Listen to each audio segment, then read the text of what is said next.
Dear learners, welcome you all to e-learning platform. So now you have reached week 4. In this week you are going to learn line by line explanation of the poem Ode on a Grecian Urn, written by Keats.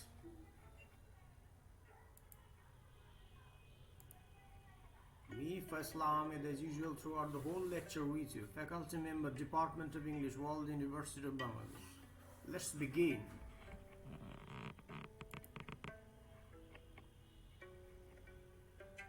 Beauty is truth, truth beauty. That is all ye know on earth and all ye need to know. In this lesson you will learn about the Grecian urn in detail, line by line explanation of the poem, literary devices used in the poem, and philosophy of the poem Ode on a Grecian Urn.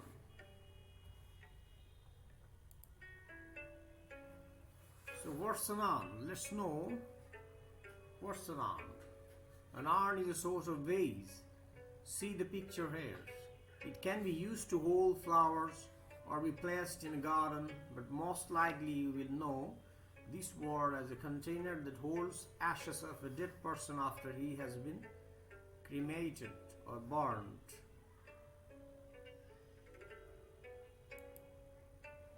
Classical use of urn. The urns are a classical Grecian pot that are made in classical times by the Greeks and Romans, had decorations on them of figures dancing, playing sports, fighting, and even having sex. The figures on the urns could be humans or gods. What's an ode? This is a classical kind of poem that was originally meant to be sung. The ancient Greeks used to sing their odes.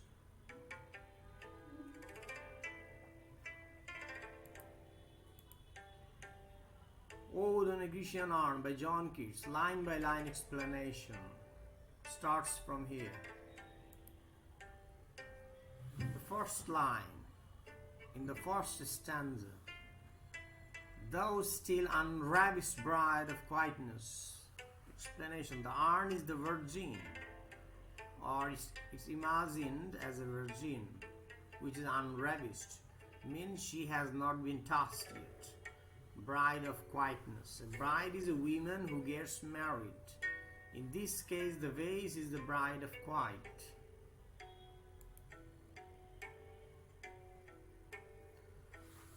Second line.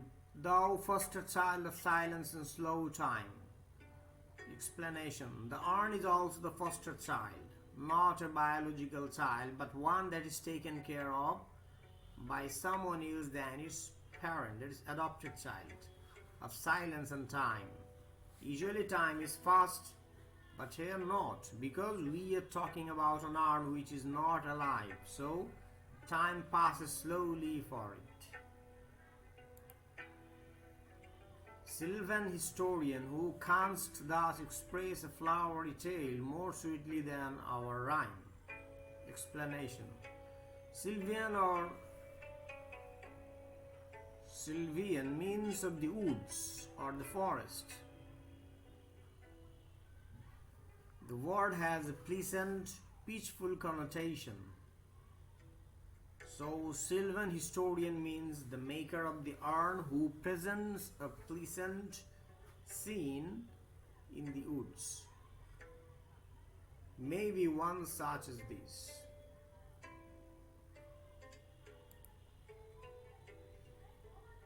Line 5.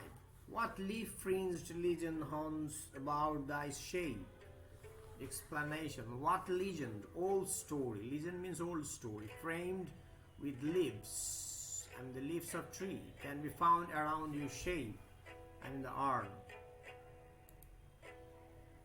Line 6. Deities or mortals or both. Explanation. Deities are gods and mortals are humans. Mortal comes from the French word mort, which meaning dead.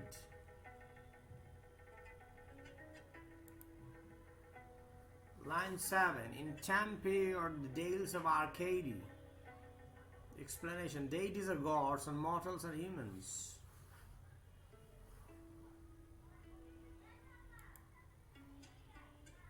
Tempe is a valley in Greece. A dale is also a valley. Arcadia is a region in Greece that is associated with a peaceful and simple country life.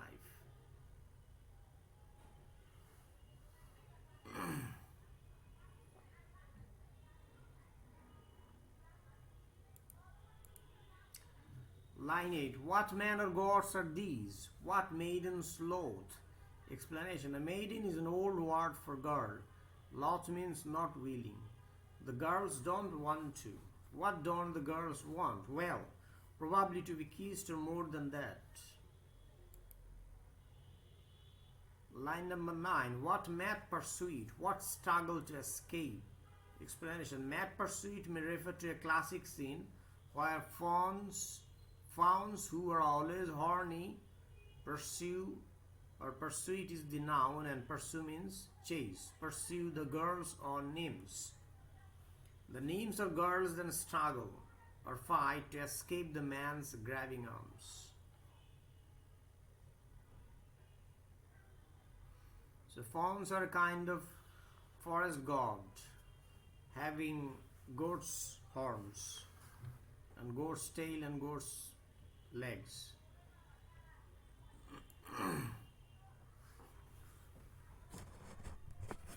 Line 10. What pipes and timbrels? What wild ecstasy? Explanation. Pipes are flutes. A timbrel is an ancient tambourine. It's just a musical instrument. The music is played and the people or gods in the picture are going wild. They are ecstatic. They are probably dancing wildly. You get the idea. Stanza 2, line number 11. Heard melodies are sweet, but those unheard are sweeter. Therefore, yes, of pipes play on.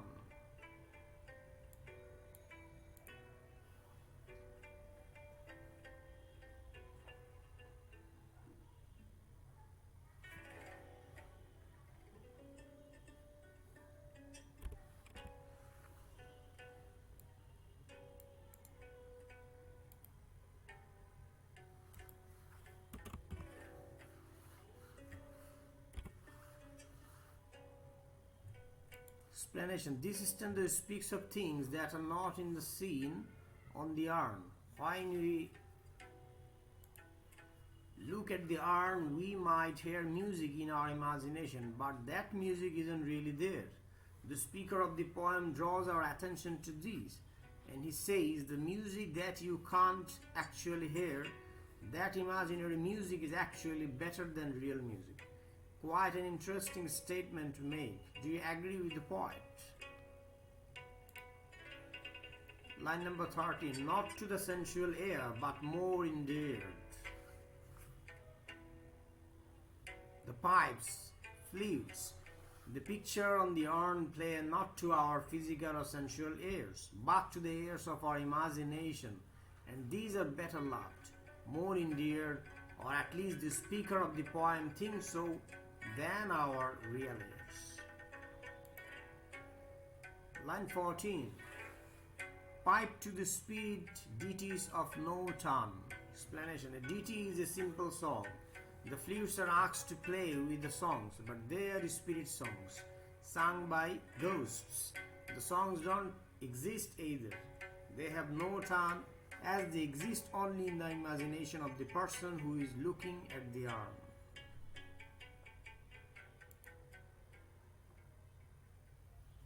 Line number 15. Fair youth beneath the trees, thou canst not leave. Line 16. Thy song, nor ever can those trees be bare.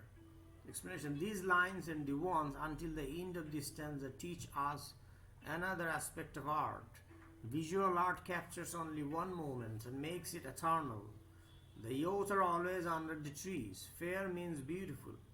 The people are in the scene are always hearing the same song. The trees will never lose their leaves. Line 17 to 20. In stanza 2. Bold lover, never, never canst thou kiss, though winning near the goal, yet do not grieve. She cannot fade, though thou hast not thy bliss. Forever willst thou love, and she be fair.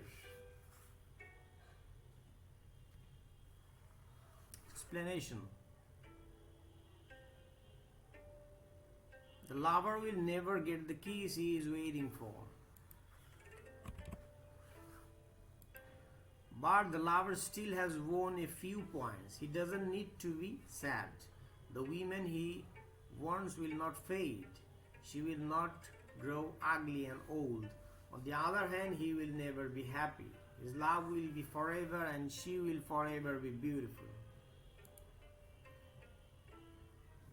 Stanza 3, line number 21 and 22. Ah, happy, happy boughs that cannot shade you leaves, nor ever bid the spring adieu. Explanation. Boughs are branches of a tree. The branches will never lose or shed their leaves. We knew that already. They never bid the spring adieu.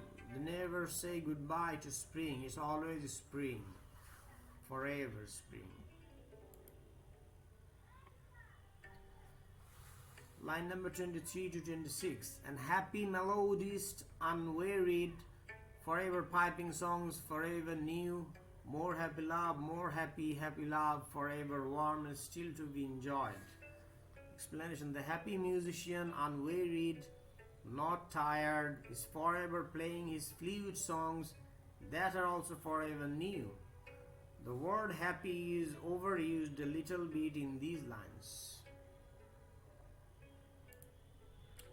Line number 27 to 30. Forever panting and forever young, all breathing human passion far above, that leaves a heart high, sorrowful and cloyed, a burning forehead and a perching tongue. The lovers are forever young and out of breath with excitement and joy and enjoyment. The lovers are above human passion, which means they are at a distance from it. They are at a better place. Human passion makes you worried and tired. Cloy means wear out, because something is too sticky, too heavy, or too sweet. Passion can make you feel ill or sick, as if you have a fever with your forehead burning and your tongue sticking in your mouth. Parching means dried out or very thirsty. Stanza 4, line number 31 to 34. In stanza 4, time for a change of scene, another picture of arm. Who are this coming to the sacrifice? To what green altar? O mysterious priest, leadest thou that heifer lowing at the sky, and all her silken flanks with garlands dressed? Explanation. Some people are coming to a sacrifice, event of animal burning as offered to the gods. Also means the high place where offerings are made to the gods. I mean the top of the mountain or peak. The priest is leading a young cow. Heifer is a young cow, I mean the child cow, to be sacrificed. The cow is lowing, mooing, or groaning. Dressed means dressed. The cow's legs, flanks means legs, are decorated with flower chains.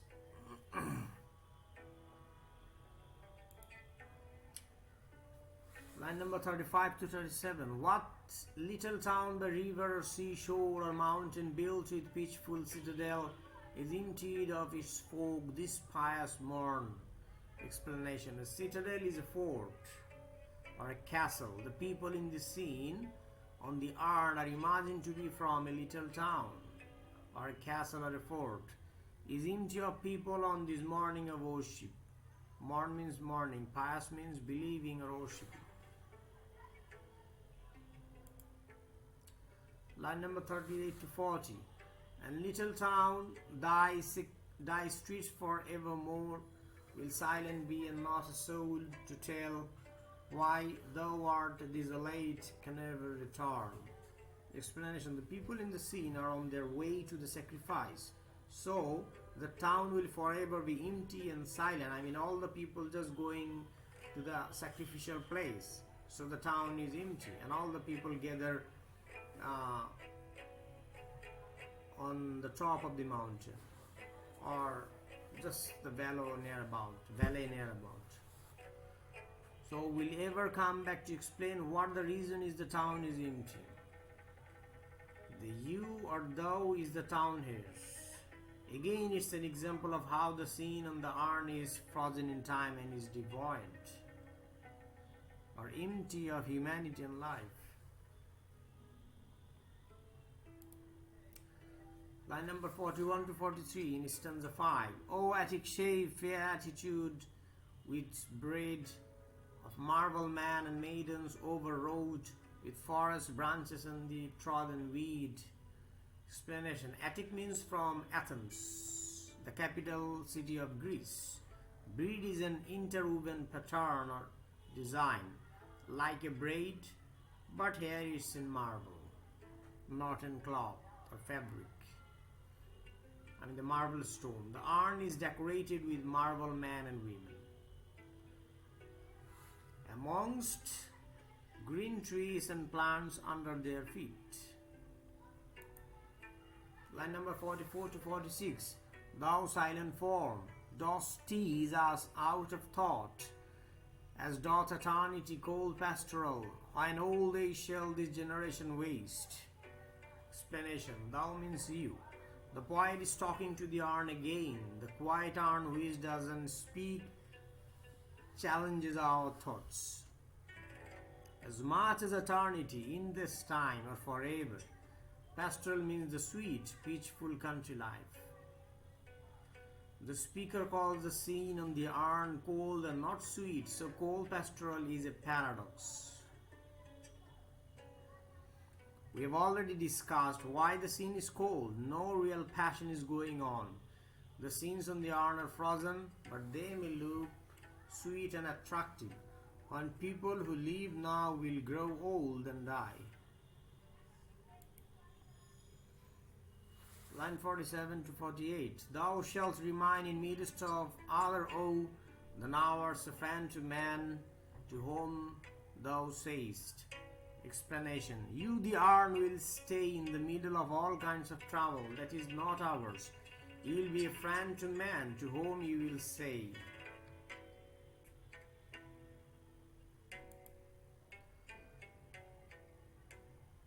To whom you will say, beauty is truth, truth beauty, that is all ye know on earth and all ye need to know.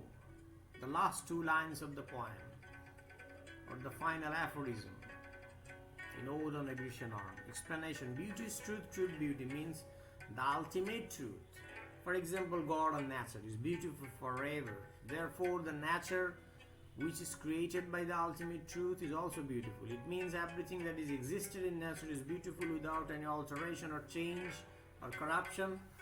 When lies get mixed with truth, the truth itself becomes lie. Similarly, when nature is changed by human, it loses its absolute and pure beauty, a flawless beauty. So that's the end of the line-by-line explanation of the poem. So now we are going to discuss about the literary devices that appeared in the poem. So the literary devices which are found in the poem are apostrophe, metaphor, paradox, alliteration, and rhetorical question. So let's discuss. What is apostrophe? As a literary device, apostrophe refers to a speech or address to a person who is not present or to a personified object. So this ode begins with an apostrophe. That means here the speaker addresses to the urn, but the urn is not present here, and it is in the imagination of the speaker. That's why this is an apostrophe. Keats directly invokes the urn at the beginning. It also occurs in the following examples. O mysterious priest, the Keats addresses the urn as mysterious priest, and O Attic shade, or ancient shade. Metaphor. Keats uses metaphors in Unravished Bride of Quietness. He compares the urn with a bride who is unravished or unmarried or untouched by any men. Foster child of, like virgin women. Foster child of silence and slow time. Deities of no time, etc. These are metaphors.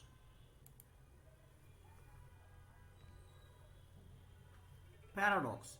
The first three lines are paradoxical. In these lines, the poet refers to the Grecian urn from three perspectives. Each reference is contradictory to the other. It also occurs in the following lines. Though winning near the goal, yet do not grieve. She cannot fade, though thou hast not thy bliss.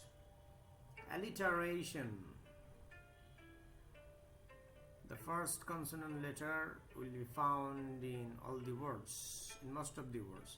Leaf fringed, listened, ye soft pipes, play on, PPLL, heart high sorrowful, HH, etc.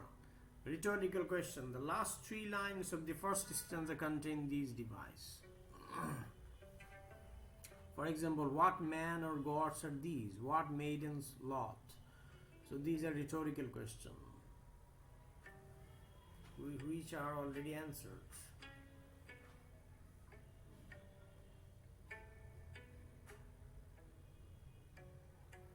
Or which expresses emotion or interrogation, exclamation, exclamatory expression expressed in rhetorical question. So that's the discussion about the literary devices in the poem. So the Grecian urn made in Greece in the first millennium BC. Message from this poem. So what message can we find from this poem?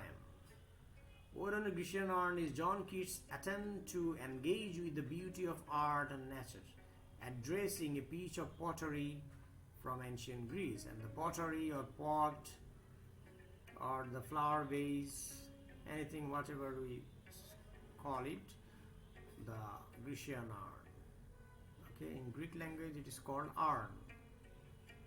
Now in English we call it pot. It's clear that the ode tries to answer the question why we human beings need art. It's a great exploration of this question. So various art forms are engraved on the pot or the urn, and which tell so many stories or legends of thousands of years back. The urn is a friend of man because it is always with us, and it gives us pleasure and beauty when we watch it.